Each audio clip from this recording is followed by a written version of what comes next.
Look, that felt great. I felt like we really got to let people know the real difference between us, and we have a real difference on water policy, on energy policy, on women's issues, but fundamentally the difference is who we work for. I mean, he's a lobbyist who's shown that he will work for payday lenders and fracked gas companies, and I have spent my life fighting for the mom and pop, the little guy.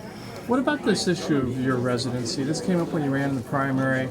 You're hearing it again, and it does seem to a lot of people it's a big issue that you haven't lived in New York that long and you haven't lived in the district that long. You know, I'm from a rural area not too far from here. I grew up with chickens and sheep and dairy farmers on both sides, and when I am in Congress, I'm going to be representing the interests of this rural area that is really struggling economically for middle-class jobs.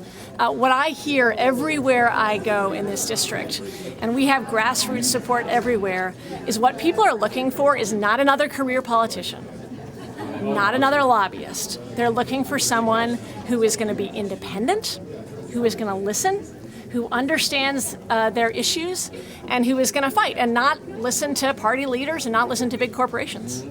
On the issue of John missing votes and his rebuttal, he said that at least some of those votes were, I mean, he was at his wife's side as she was being treated for cancer. He called it a below-the-belt remark. I mean, do you have a rebuttal to that?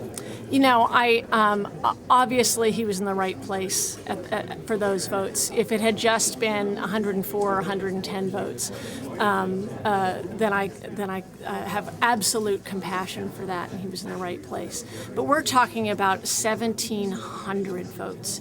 And those are 1,700 votes that John Faso missed while he was on the public payroll, taking a paycheck. Most people can't take a paycheck and then not show up for work, but 1,700 times, and you know, maybe it's, if you take those out, it's 1,500 times, but 1,500 times John Faso is taking a paycheck, not showing up for work. And then after that, he's an Albany politician who misses votes. After that, he goes on to, you know, take a paycheck from payday lenders and big oil companies. He's a lobbyist. This is not a year where people want a lobbyist trying to take on corruption in Washington. That doesn't make any sense. Do you think Hillary Clinton has been transparent and honest about her health care problems? You know, I am not running her campaign. I know, but you were just talking about Trump, and this is on people's minds. She collapsed nearly during the 9/11 ceremony, and she's been out of sight. I mean, this is a huge issue for voters. You know, the biggest issue that I hear here is about, you know, people are pretty disappointed with both political parties right now. They're pretty angry about what's happening in Washington and what's happening in Albany. They know I've been independent. I've shown that before. They know I'm going to continue to be independent.